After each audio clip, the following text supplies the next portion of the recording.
We Ubered cans, it was expensive, and we did it for parents who were really in a pinch. Hi, I'm Dorina. This is Founder to Founder. In this episode, I had the absolute pleasure of sitting down with Sarah Hardy, co-founder at Bobbie. Bobbie is an innovative organic formula company that is fully redefining infant nutrition. Sarah's founder journey is so remarkable, and it's not only because of all of the success and rapid growth that Bobbie has seen.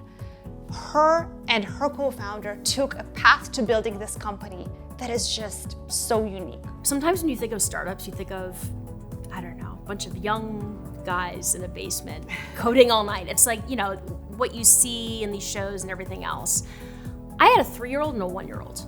I hear a lot of startup stories, and let me tell you, this one definitely stands out. They weren't even on our product. They weren't even using our formula. Most of them had already, finished their formula feeding journey before Bobbie even entered the market. A lot of founders want to build a community for their product before they have a product to sell, but they don't know how. Bobbie is such an excellent example to follow, and Sarah shared the entire playbook with us. At the start of our second year, deciding to shut down our website for new customers for 7 months, we went dark. This episode is packed with insights, reflections, and lessons that will be valuable to every founder. I hope you enjoy it. Sarah, welcome to the show. Thank you so much. Thank you for welcoming us in your beautiful office. Of course, I'm happy to be here. Well, first of all, I know a lot about Bobbie. I'm also a new mom. I think I see Bobbie everywhere, but I don't know if all of our viewers and listeners do. So tell us a little bit about Bobbie. Let's start there. Sure. So Bobbie's the only mom-founded and led infant formula company in the entire United States, which is, just to even say that, is kind of jaw-dropping, to be honest. We are really passionate about the work that we do. We have incredible products in the market. We're very proud of our formula. Today, we're the 3rd largest vertically integrated formula company in the US. And not only are we known for our products, but we're definitely known for our community and our advocacy work that we do as well. So we have very broadly defined how we show up to support parents, especially in that first year. I heard about Bobbie before myself becoming a parent, but I think since having a baby, I see Bobbie everywhere, and I fully agree. It's the product, of course, but it's also all the community work you are doing, which I'm so excited to learn more about. Maybe first, tell us a little bit about you. You spent a lot of time at Airbnb in various leadership positions before Bobbie, and I believe that's how you and your co-founder met. Tell us more about that. Yeah. So Laura and I, our relationship goes well beyond Bobbie. She and I were both at Airbnb for several years. We had worked together in a variety of capacities, both on customer operations and then beyond that after our first gig together. But one of the big things that bound Laura and I was we both had our first babies while at Airbnb. So not only were we on this incredible journey of going through the growth of Airbnb from early days, like really early days, to what it's known to today, but also personally helped to pave the way for their evolving culture and their evolving team, starting with writing their first parental leave policy, which I have a lot of passion around. But it was wild. I look back on that phase and all that we learned, and I think Laura and I just have this long-standing trusted foundation of a relationship, because we've been through the highest highs together, we've been in the pressure cooker together, and really, really learned a lot. And I recall, and correct me here, you joined Airbnb shortly after Series B, sometime, that was roughly the timeline. What was the scale of the company? Did it feel like, the crazy times, chaotic times, and what was it like when you joined? Yes, to all of that. It was the quintessential startup feeling. I mean, I come from a more traditional background, so also joining Airbnb was my foray into the tech sector, if you will. And I remember the feeling of just walking to that office, the first day. It's like, here's your team.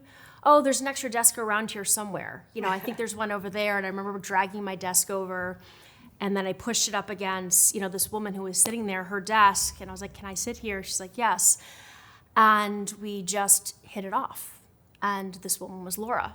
And I remember calling my mom the way out of work that first day and being like, I'm learning how to use a Mac. I'm learning how to use Google products. Everybody's very passionate about what they do. I can feel the energy in the room.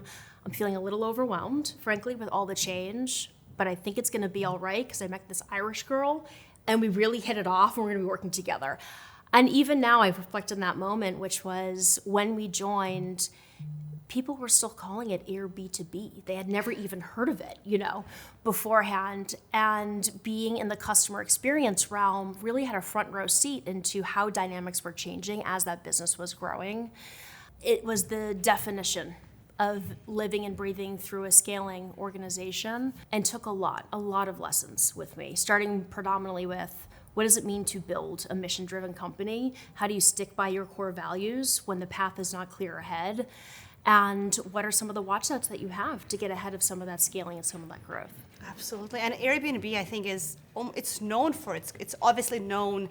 It has fully redefined travel, but I think the culture at Airbnb, I know because I have some friends who worked there, possibly actually overlapping with you, and everything I hear is that focus on internal culture and culture building at Airbnb.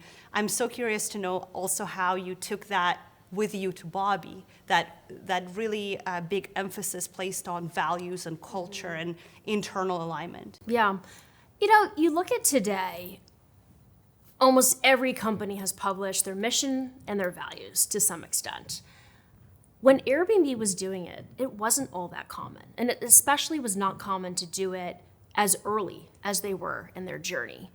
And they really held that deeply. And that is something that I took with me. We had developed core values at Airbnb and rolled them out when we only had, 100 and something people. And you look at the business today, those truly were the guiding light for that organization. And so there were things like that I took with me, which is like, I've seen the good that this can do in the workplace. I can see the clarity it creates when you're operating in the gray. If you know your North Star and you know the expected behaviors of all the people around you, it's way easier to find your way through and get to the other side. And so we took that with us. But there was also very practical things that we took as well. Do things that don't scale. Oh, that's a classic We should one. jump into that because that is one of the biggest lessons that I saw in practice every single day early on at Airbnb that we have done a lot of at Bobby. Airbnb obviously has, so do things that don't scale is like common startup advice. Everyone talks about it. It's what every founder knows.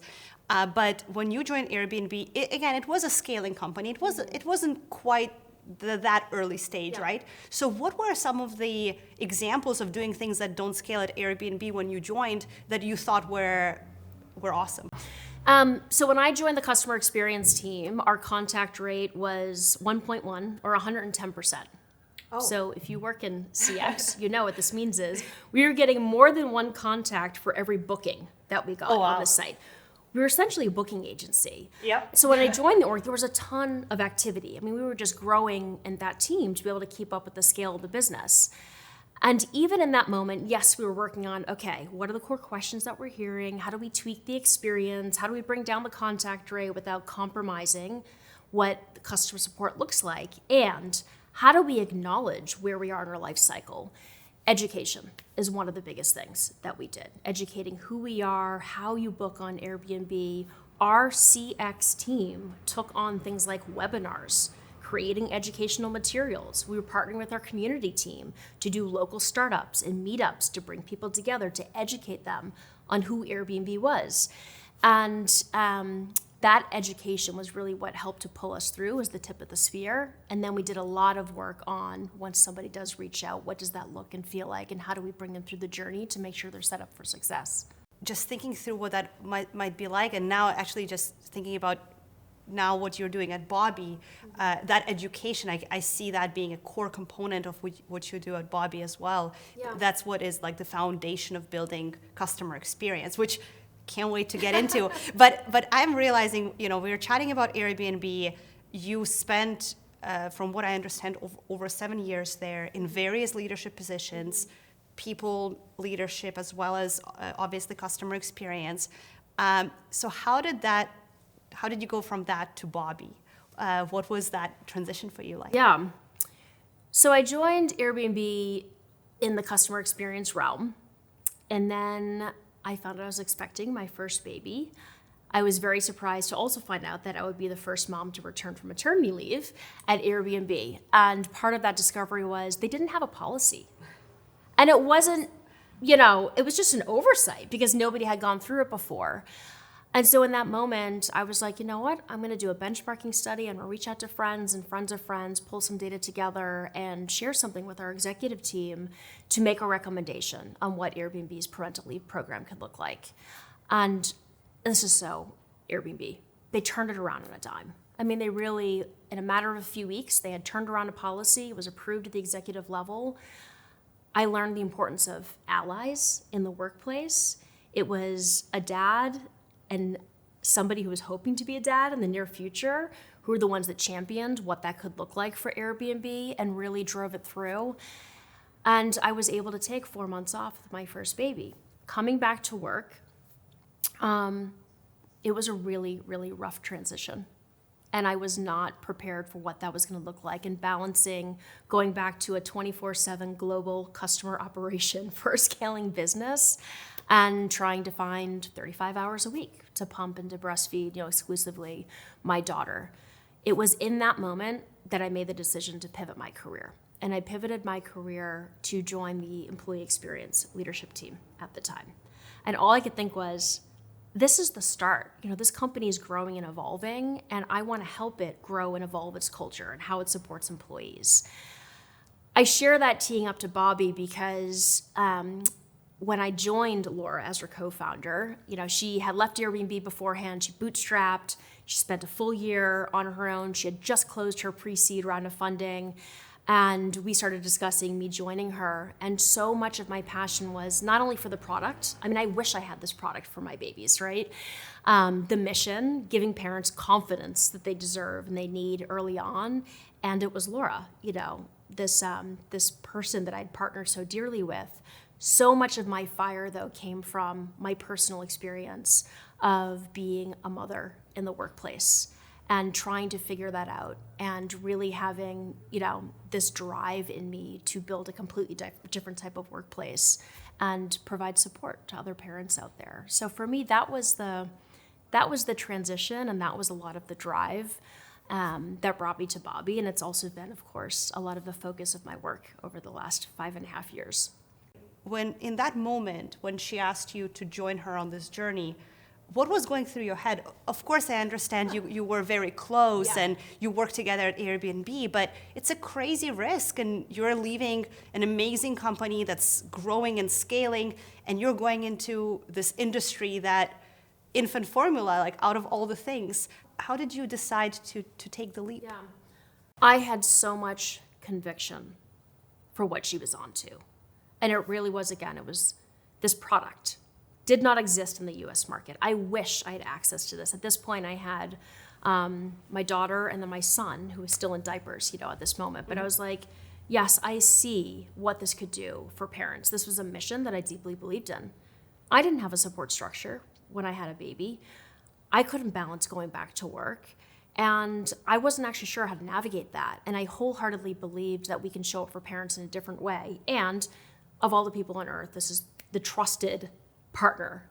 I mean, this is the person I worked most closely with throughout my entire career and had so much belief in her as a CEO, in addition to being a partner. So I had all the conviction. I have to be honest, though, for me in particular, sometimes when you think of startups, you think of, I don't know, a bunch of young guys in a basement coding all night. It's like, what you see in these shows and everything else. I had a 3-year-old and a 1-year-old. And I was in the thick of it, like really in the thick of it. And so part of joining Laura was making sure that we were going to set up a workplace that I could be successful in, that she could be successful in. She just had her 4th baby. She's had 3 of those babies on the Bobby journey. So for us, very much it started with us, which is like, I believe in where we're going. I have confidence in the product and the mission, the community. And if we are really going to be successful, it needs to start with us and how we're going to do things differently here in the workplace.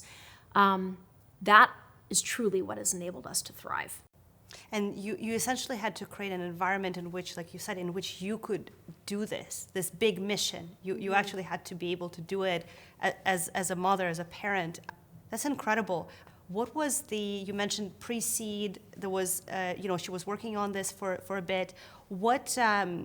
How close were you to having a product in the market? Yeah. What was that stage like? Do you remember the first day, officially you were working together? Yes, I do. I remember driving to her house my first day, actually being like, I'm going to work at Laura's house. I do. And it was, in so many ways, she had done an incredible amount just to get out there and to land that first round of funding. I mean, to paint the picture, she was 8 months pregnant with their second baby when she closed that round of funding. Wow. And you do talk about what bias looks like and what the investment community looks like. And it's one thing to try to explain, hey, 83% of parents can't exclusively breastfeed for an entire year. And you're saying that oftentimes to a room, full of men who maybe don't have kids and don't relate to the problem that you're trying to solve. And imagine doing it 8 months pregnant. And in so many ways, and she talks about this all the time in her own journey, but having the conviction, given she was a mother at the time, and she was, she had been through this experience, and it's what kept her up at night, and had a lot of confidence, like, look, I'm not the only one here. Let's figure out how to drive it forward. So by the time that I joined her, we were a few months out from launching our prototype product early on, which has since evolved, and a totally different formula. And we were just building the team. There was a couple of people there, but we were really just building and ready to go. And years later, we were finally able to launch our first infant formula into the market. Okay, Sarah, I have to ask you to show me how to make a bottle properly. Okay. So let's do this. Here's here's Bobby. How do we do this? First off, moment of delight before we open this. We always try to do some fun stuff on the stickers on the top to bring some joy to your Very everyday. relatable. Yeah. And as you can see, so first you're gonna put the water in here. Mm-hmm. Yeah, this is a lot now that I think about it. All right, 8 ounces. And then you're gonna do 1 scoop for every 2 ounces. So just put it on top. Mm-hmm. All right, oh man, my moment to shine. And then for a level stew, fill it up all the way. That's perfect. So it should be like an unpacked level scoop. Okay, I'm gonna make a mess. I know, This is fine. This is all fine. No, this is very precious. Yep. I don't want to waste. So now you're gonna put this top on. Okay. And then you can just tighten that. Mm-hmm. I sometimes have it. Okay. And then you'll put this on as well. All right. And it's really a matter of preference. You can, stir it if you want to, Mm-hmm. or you can shake it. Sometimes when you shake it, there's, you get a little more foam, but it will settle. Shaking seems more fun to me. I know, right? Just like, there you go. And you just want to make sure that it's consistent the whole way through. There you go. And That then was you're magical. ready Look to at this. serve. Ready. Whoever wants, I will. Maybe I take this home to my son. But there you go. This is done. That's it. I'm actually gonna try just a bit. This is finished here. Okay. It's great. Oh my God, this is great. There you go. Okay. No, this is great. Actually, it is sweeter. So, for a lot of startups, launching it means, the first line of code. It means getting their alpha version of the product out, their beta app, getting customers on the wait list. What was that journey like for you to get to the first product and the first customers? Yeah. So we launched our infant formula in January of 2021. But people started hearing about us long before then. And we had chosen a different approach to market, really in a very authentic way, that we were so driven by the mission of what we were doing. We were extremely excited to get that formula into the market. And we wanted to know that people felt differently when they interacted with us and our brand and who we were, and that we were able to tell our story about why. Why did we even start Bobby? What was it that we were really up to? For a year prior to our launch, Laura and I hosted roundtables over Zoom. You have to picture height of the pandemic, right? And we hosted these roundtables where we invited moms to join us in a Zoom to ask them their story. And we found these moms on social media, on Instagram. We used search hashtags of people who had decided to share what their feeding journeys were. And every week, twice a week, there was maybe 5 to total 8 in each of these sessions, just to listen to them. How was your feeding journey? What were you going through? Tell us your story. And really trying to get inside the mindset of the community that we could be serving down the line. It was incredible. I don't think we ever hosted a session where we didn't cry at some point. And we just knew that what we were doing was so much bigger than launching a product that didn't exist in the US market.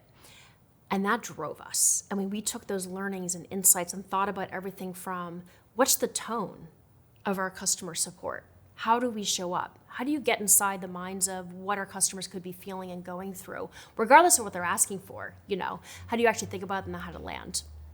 The day that we launched our final product, it was incredibly heartwarming to see these voices that we had chatted with over the whole year show up for us in a really big way. They weren't even on our product. They weren't even using our formula. Most of them had already, finished their formula feeding journey before Bobbie even entered the market.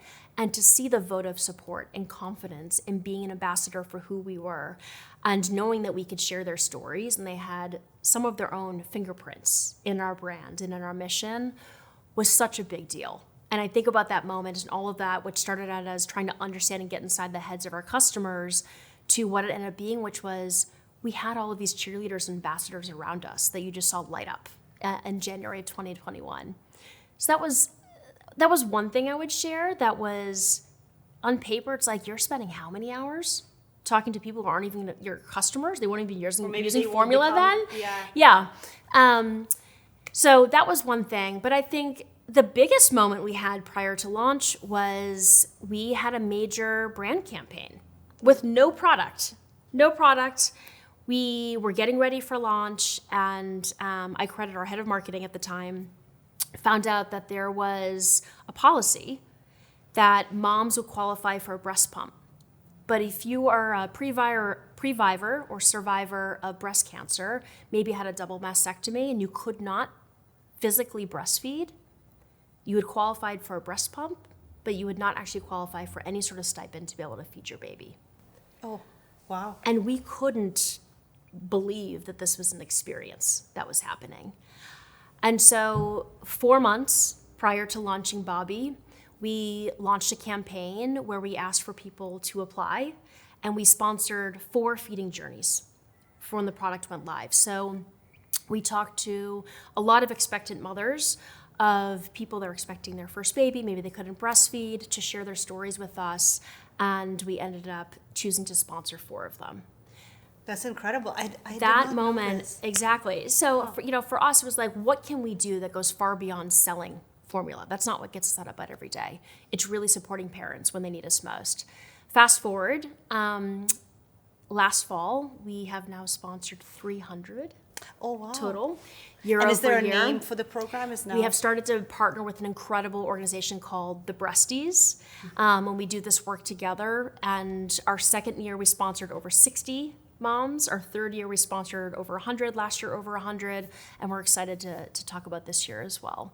But it's been one of those things that was organically born out of something that we discovered and said, hey, we can do something here. We actually have a product that can help ease some of the pain and support parents in a new way. And to be able to take charge and to do that and to lead brand first for us, again, it's just one of the unique differentiators about who we are. When you're sharing this, I keep thinking that, when you realize Bobbie is a community-led company, it's truly the case, because you did all of this before you had a product. I know a lot of founders, and I know for me also personally, it's really hard to do something before you have a product to give, because that product, every founder starts a company around usually some sort of product or service. But here you were not at that point yet you were already serving your community, which is so amazing. In those conversations, in those Zoom calls with people who became your advocates, what was something that you did not expect to learn, that you learned from those conversations, that you were able to implement in how Bobbie shows up today? One of the biggest things was how isolated every single person felt. And it was clear to us from the very first Zoom that nobody had actually ever asked many of these women what their feeding journeys were, ever. The opportunity to share, this is what I went through, this is how I wasn't supported, this is the way that I was feeling, that really stuck with me personally. And you could just see, like, you know, and this is where the tears were coming from, is like all bottled up and no one ever really to share it with. We coined the term the silent majority coming out of that. So we'd already known that 83% of parents will turn to formula at some point in their first year, but it was the stories that we realized this is really the silent majority. The 83% is the majority, but they were silent. They weren't heard. There wasn't any dialogue. I mean, you look at what's happening today, the conversation that exists around feeding journeys and the ups and downs and struggles with it and all the different nuances and variables, you know, that could be comprised in it. People weren't talking about it 5 years ago. Yeah, it was kind of hush hush. No one talks about Right, this. and we still have a long way to go, but Bobby really helped to open and create a platform to have those really hard conversations that are very, very charged. And so but a lot of that was born out of this moment of realizing there is no place to share your story. Women are not feeling seen. Parents in general are not feeling seen over that first year. And what is our obligation to do with the platform that we have? I keep thinking how there are so many, again, parallels with your experience at Airbnb, because Airbnb is really big on community, obviously the host community, the folks traveling. So I'm curious here, when at this point in your journey, you're about to launch, right, go to market, what were some of the lessons from your Airbnb experience that you've implemented at that point of time when you were about to launch kind of publicly? I have to do this plug for do things that don't scale. And I think oftentimes it's easy to get caught up in not trying something because you can't actually see how you're going to scale it down the road. And we really try to be mindful of when we were having moments like that and to get ourselves and urge ourselves to really think bigger and do whatever the customer needed at that moment. We were launching a subscription business. You know, there's a lot of math that goes into this. Oh, yeah. How much powder do you put into a bundle? How quickly are parents going to go through it? What do we anticipate delivery ship times to be? Where are our customers going to be? If I have a distribution center on the East Coast, I don't know how many parents I'm going to have in California, you know, shipping across the country. There's so many things to learn. One of the biggest breakdowns we had right away was people were not receiving formula on time. So we had this incredible program where we would give people a free can just to try it, right, just to get the brand out there right when we launched. And we blew through all of those, and we very quickly realized, okay, now we have thousands of trial cans in market. If you're exclusively formula feeding, you can go through that can in a few days, but it takes 5 days to ship. And also, it's one of those high stakes products. You can't just be waiting. People. No. For many, this is the sole source of nutrition. That's an excellent point. And so the stakes are extremely high. And so we found ourselves really working out the kinks of our own model and how do we share Bobby with the world? How do we get people into a subscription? How do we get them to calculate their needs in a way that they're supported and realize that we're just standing up our entire supply chain for the very first time? What did we do? We started Ubering cans. I mean, this makes no sense. We Ubered cans, it was expensive. And we did it for parents who were really in a pinch. Parents who couldn't feed their babies, who had transitioned onto Bobby, that other products weren't working, that they had to wait too many days. And it's not something we did for a long period of time, but we stood by our customer promise that we had brought these people into the Bobby community and we were going to be there to support them, to help them get that over that, that first big hurdle, while we worked on tweaking, our shipping and delivery and fulfillment and all of that. So we Ubered cans. It was an insanely expensive initiative. Probably also challenging operationally, just tracking it. Very challenging. And here's what happened. Viral stories about Bobby is going to go to great lengths to Uber cans for their customers because we made a promise to them. And it ended up paying off in the long run. But what we did in that moment, that we knew we would not be Ubering cans at scale, ever. But in the moment, we had to make it right for these customers. And we didn't get all caught up in how are we going to do this? And how many cans can we Uber? And, can we do this next year? It wasn't about any of that. It was about standing by our customer promise and making sure that we were there for them. We eventually figured it out. We changed our, cycle and ship times and carriers and all of that, but it gave us some breathing room to lead with heart, lead with authenticity, put our customers first, knowing that we would find a path to scale after that. 100%. And I'm sure you gained customers for life. I feel like if I received like if this is what a company did for me, I would tell everyone about it all day.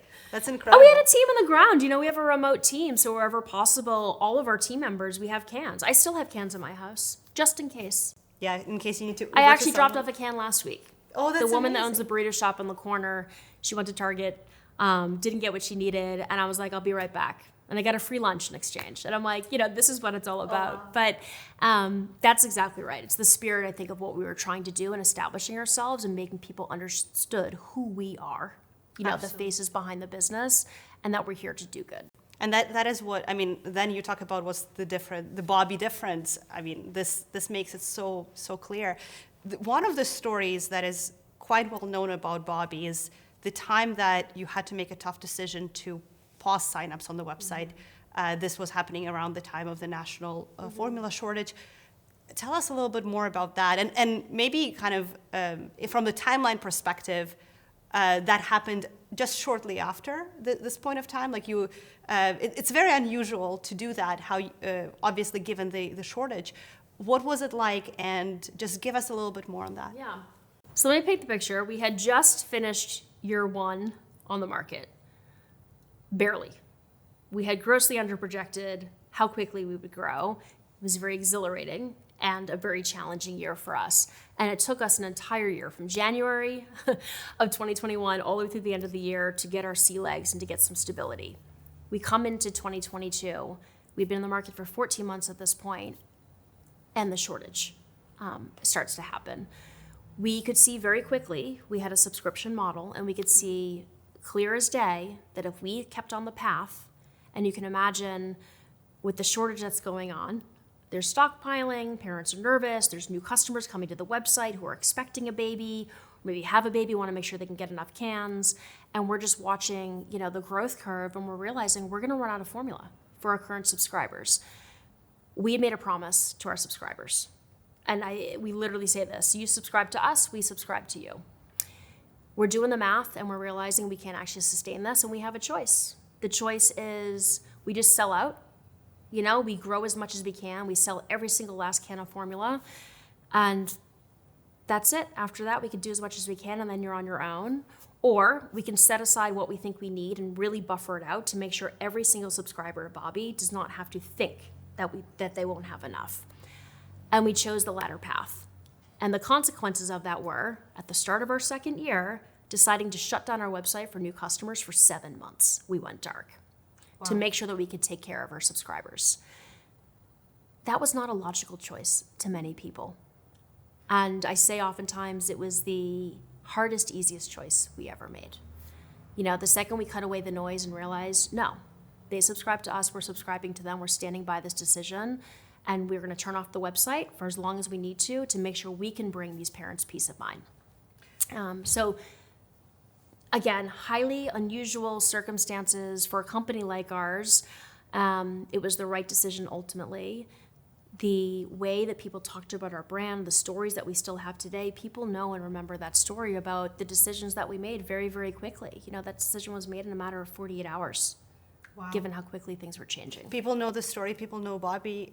I'm pretty sure I knew the story before I even was close to, being a parent myself. And you're right, this is one of those times when you have that high stakes decision and you decided to make that decision. What I'm curious about is, it seems like almost overnight, so you go from this, like you said, the website, I'm sure you had a lot of traffic, people trying to get formula, people trying to become customers. That's like what every founder dreams of, is having all this demand. You had to make this tough decision.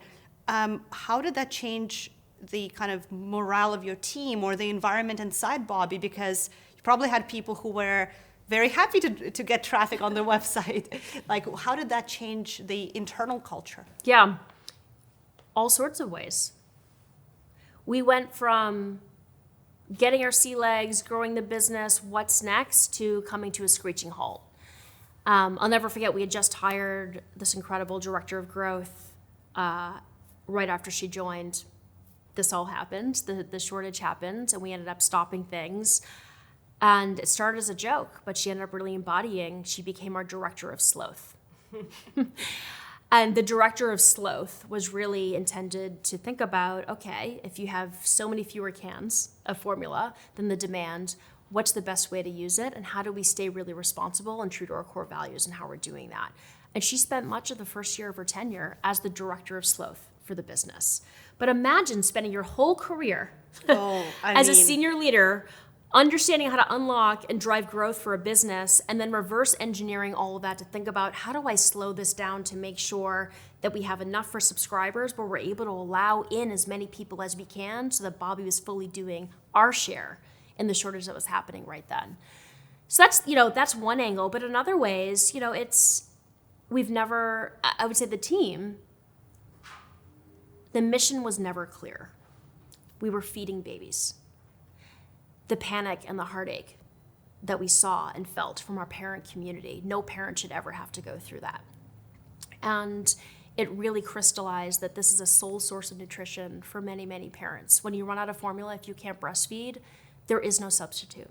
There is nothing else that you can feed a baby. And it pained us to turn away parents the way that we had to, and we tried to do as much as we could. And for our team, the engagement that they felt, the mission was clear. We all rose to the occasion to all of us do our part on the team. It was a hard year, and it was a bonding year, for many of us, and really set us up to really understand, okay, what are the dynamics of our business for the future, and what are we going to change about the path that we're on right now to make sure that Bobby continues to do our part in the industry, in the marketplace, to change it so we never have a shortage again. What do you feel that resilience that you've developed as a company, also as a founder, how did that get reflected on sort of the next chapter of Bobby? Yeah. So coming off of it, what is something that you've taken away that has made Bobby a stronger company? So when we launched Bobby, we very intentionally developed a really strong partnership with the contract manufacturing group, so we could bring our products to market. We recognized that we were the new face, and then we had a lot to learn. But also, we're really excited about this partnership. The shortage is something that we did not see coming. In that moment, we realized we didn't actually control how much supply we can get our hands on. And it really bothered us. So we immediately, in the moment of all of this and shutting down our own website to new customers, we really took a step back and re-examined what's our business model and what do we want to change given what we've just experienced. So fast forward last summer. So 1 year after the shortage, we announced that we acquired a manufacturing facility. No big in deal. Ohio. Congratulations. It's not what amazing. you think, not the conversations you think you're having, Yeah. in your second year. But it became very clear to us that we needed to get in the driver's seat, and if we really want to fulfill our mission and what we're setting out to do, we need to be able to have control on how we do that, and also diversify the marketplace. So much of what we saw. The shortage was a really concentrated market, and we wanted to make sure that we helped to diversify what that marketplace looks like in the future. So that's what we're up to now. But a huge departure from where we started. Did not think we'd be here right now. And again, very grateful to our openness and willingness to think about things differently and to not hang on to what we think the laminated plan is going to be, because it never goes according to plan. Oh, absolutely. And I think now thinking back, right, that experience, those 7 months, if now you being able to control your own destiny, you being able to control your supply, if this is the outcome, then, that it was worth it and it kind of made it all happen. Yeah. Fast forward, one thing that I find incredible, obviously you mentioned the advocacy work you've done. You spoke in front of the Congress, which is, I don't know a lot of people who can say that. What was that like? And how did that sort of come into the picture? Yeah. So Bobby does a ton of advocacy work. We have our team called Bobby for Change, and we decide to get behind. We wish we could get behind every cause, but we have to choose a few causes that we get behind and really think about, how do we use our platform for good? How do we bring the right partners on board to drive change on behalf of parents, especially those that are part of our community? we had an inbound opportunity that came to us from one of the partners that we work very closely called Moms First. If you don't know them, they're an incredible organization. Definitely check them out. And they were looking for somebody to testify before Congress on the state of childcare in the U.S. And I remember getting this request and thinking to myself, what on earth do I have to say about childcare? Really, you know? And I'm like, I have a lot actually to say about childcare. But you know, in the moment, I'm like, you know, is that Bobby's thing, childcare? I'm like, you know what, it is. This is something that directly impacts not only our community, but directly impacts a big majority of the people on my team. And as a business leader, I had thoughts. As an entrepreneur, as a mother, and so I wholeheartedly embraced that opportunity. It was very fast and furious, you know, the way that it came together, and I was really, really proud. So I testified before Congress with two other witnesses.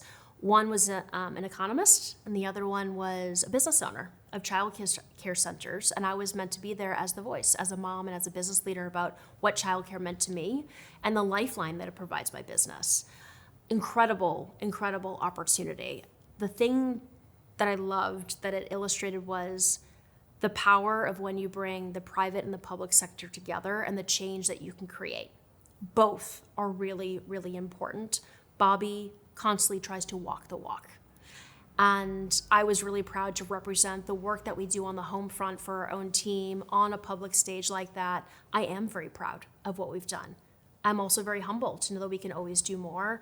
But it takes more in the private sector that are leading businesses willing to take a leap and put themselves out there and to call on other leaders to do the same, while also demanding more from legislators and people in office, because it truly is going to take a partnership to shift things like childcare or paid leave, you know, which we do a ton of work around as well. Absolutely. I'm just amazed because not only, you know, despite how young still Bobby is as a company, you've already done so much. And also the work you mentioned around the paid leave, you have outsourced. Tell me more about that. You, Bobby, and this was your work, sharing about your paid leave policy and then encouraging other companies to do that. How did that come to be? Yeah. So it's 2 years ago, painting the picture, you know, the majority of the Bobby team still today, majority women, majority parents. The majority of our parents have at least one kid under 5. Typically, they've got 2, oftentimes 1 in diapers. And so a couple years ago, we were asking ourselves, what more does Bobby need to do for our employees to better support them? And oftentimes when you ask that question, the things that your employees need are not in the workplace. It's something that's going on at home. It was clear as day. The feedback that we got was we needed to reinvent what parental leave looked like for us. Our policy was good, but our team was like, we could do better. And that's what we set out to do. So we completely redesigned our end-to-end parental leave program. We took a 2-year approach on the journey that it takes to becoming a parent. Most companies get all caught up in exactly the number of paid leave weeks that are required. That's very important. It is one piece to what that journey looks like. And so we overhauled what the policy looked like for Bobby. We landed on 4 months paid with the option to extend up to an 8 months additional unpaid off. So parents were coming back to the workplace when they were ready. We didn't stop there. We published it. You know, we thought to ourselves, we've just gone through all this work. Bobby is a small business that's growing in size. We're majority parents. We have a lot of babies being born. If we can do this, other people can do this as well. And so we published our policy, and we did a call to action called Take Our Leave. It's actually the 2-year anniversary of it right now. Yes. And it's incredible. We had thousands of downloads from small businesses to large companies representing almost 800,000 employees. We've had letters back from people who were able to successfully change policies in their own organizations based on the playbook that we published. And it gave us a lot of confidence to continue to double down in this area of paid leave and what it means, because it affects so many of us. The Naomi Osaka partnership that we did was to drive eyeballs to the Family Act, and the Family Act would guarantee 12 weeks paid federally. And we took an opportunity to use this campaign to drive eyeballs, you know, to again get policy changed on the Hill. And we ended up doing a call for applications on how would you use $580, which doesn't sound like a lot. That's the amount you would get in the Family Act. But we asked these parents in our community, how would you use $580? And it was incredible to see how many people are using it for essentials. And so we knew we were onto something with that as well, and helping to drive, again, more action, more change. We brought 40 companies on with us as well, and we ended up sponsoring 200 grants for parents for $580 each to make a difference in their life. Again, taking a step back and looking at Bobby and who we are and the way that we're wired is just so far beyond the product suite they have to offer. It really is supporting parents. 100%. I think I feel it from everything you're mentioning. It's also very special for me to be talking to you about this, because I recently came back to work myself, and I think we need to talk about that more. We also, I think founders should be talking about it too, because obviously, when especially you shared your experience being a mother and building Bobby, and I feel like a lot of times founders kind of hesitate to talk about it because they're all supposed to be always working, but when you have a family, you have a growing family, it's so hard, and we need so much more support. And it's different for everybody. Yeah. I think that's one of the things I feel so passionately about is when you think about what's right for you as a person or for your business, it could look very different to somebody beside you or the next company over, and that's okay. This is not a copy-paste type thing. It's about doing what's right and what works for you as well. And that looks different from founder to founder. As we reflect on the journey you've had, and obviously seeing the amazing scale of Bobby, what I'm curious about is, what advice would you give to Sarah, going back to the day one of Bobby, when you were driving to Laura's office, or I should say, you mentioned Laura's apartment. What do you wish someone told you in that moment? Following your intuition. I'm the type of person where I like to get a lot of data points, I like to speak with a lot of people, and then formulate my own opinion. There are so many decisions and surprises along the way. And when I reflect back on Bobby's journey, so much of what we did right was, yes, getting opinion from people who are more experienced or have been through this before, whatever it is, but there's only one journey that we're on. There's only one Bobby in the world. And when I reflect back, I now have so much confidence as a founder following my intuition, even when I get advice or guidance or whatever it might be, because that gut is so important. And I think it's really important to stay open-minded and know when you're meant to be following your gut. Totally. And that probably also gets better with more experience. You get more data points, Yeah. and you know. Yeah. So I'm curious for other founders listening or watching who maybe like myself are so inspired by your story, your journey, and want to create a company that is so mission driven and so I would say customer obsessed. Is there like one bit of advice you have for creating a brand and a product that is so loved? It starts early. It starts with you. It starts with your team. It starts with the expectations that you have, the values that you instill. I can't express enough how important it is to think about that at the onset. Don't wait until you're at scale. Don't wait until 2 years in. When you start to get those things right, you are so much better positioned to scale and to really have the impact that so many founders are looking to have. I think about hiring early days. Laura and I, every night, went on LinkedIn and we single-handedly sourced every single hire for our first 35 hires on the team. That was us. It was not open inbound. It was us going on and finding people and having conversations, trying to connect over the mission, and when you do, and just feeling it. But we had such a heavy hand in creating what that first core team even looked like to create the flywheel, well beyond that. So I say some of it is really looking deep and understanding how do you want to operate, what do you stand for, and how are you leading with those values from day one. Because oftentimes the rest of it will take shape after that. And because those 30 people, first 10 people, they end up hiring the next 10, Yes. the next 30. So otherwise, there's no way you can take a step back and scale. Absolutely. For other founders who, like yourself, scaling with your business, right? Bobby's growing, Bobby's changing, so many new exciting milestones. How do you invest in yourself and your personal development? I'm always curious to know how I can keep up, What are some of the tips you have on that? Don't be shy. I mean, here I am, talking about like reaching out to hire employees on LinkedIn. But don't be shy. Ask for intros, build your network. For every 9 people who didn't want to chat, 1 was really, really interested about what we were up to. And I would not get discouraged. I think about some of the earlier advisors that I brought on, even around me, to have that safe space, to ask the questions maybe you don't want to ask, put out there in front of the whole team. So important. And I think getting over that and getting over any sort of imposter syndrome is really, really important, to acknowledge you have something to offer. You can grow and scale the company as long as you're open-minded to not only staying true to what you're bringing to the table, but also what are the areas that you need to develop in. Being open and honest with yourself about what those are, and then how do you want to fill them. So I'd say reach out. You just might be surprised about who says yes, who wants to come on board to be a partner or to be an advisor or and whatnot. Fast forward to today, I would say, the other things are, and building on what I was just sharing, is not being afraid to hire for those gaps.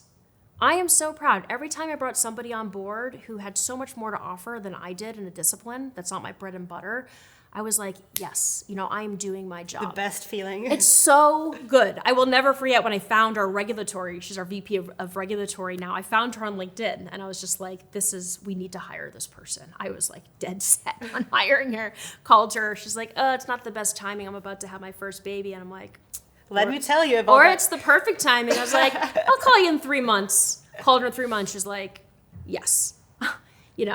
Came on board, but having her there and bringing her expertise and allowing her to shine and to thrive in the workplace and handing that over to somebody else, that I see that as my job, to be able to do that and create room and space and to stay humble where you need to and have conviction where you need to. So I would say that's the other thing, is making sure that you identify how you can hire up around you and be really proud when you're able to bring somebody in who's bringing something that you can't offer. Totally. It's such a great, also a lot of relief comes with that sometimes. Oh, yes. That feeling like, oh, wow, this is handled. So for listeners and folks watching us, if anyone's curious about Bobby, what's new with Bobby, what are the best ways for people to follow your journey, Bobby's journey? We can link all the sites in the description, but just anything high level for folks who want to follow and see what's next. Yeah, we do an amazing job on Instagram sharing all things related to Bobby, but also just to our community. So you can go there to learn about our product. Of course, you can also go to our website. But I think the thing that's really special around a lot of our social channels, and Instagram in particular, is the dialogue that we're having there around the advocacy work, around what's going on in the world of parents, educational materials, what's new, what's the new product that we're launching. It's an incredible one-stop shop. Love it. Yeah, I'm following it. It's great. Lots of tips too for anyone, new parents. That is very helpful. Sarah, thank you so much for the time. This was amazing. Thanks for welcoming us, and I'm very grateful and can't wait to stay in touch. Thanks for having me.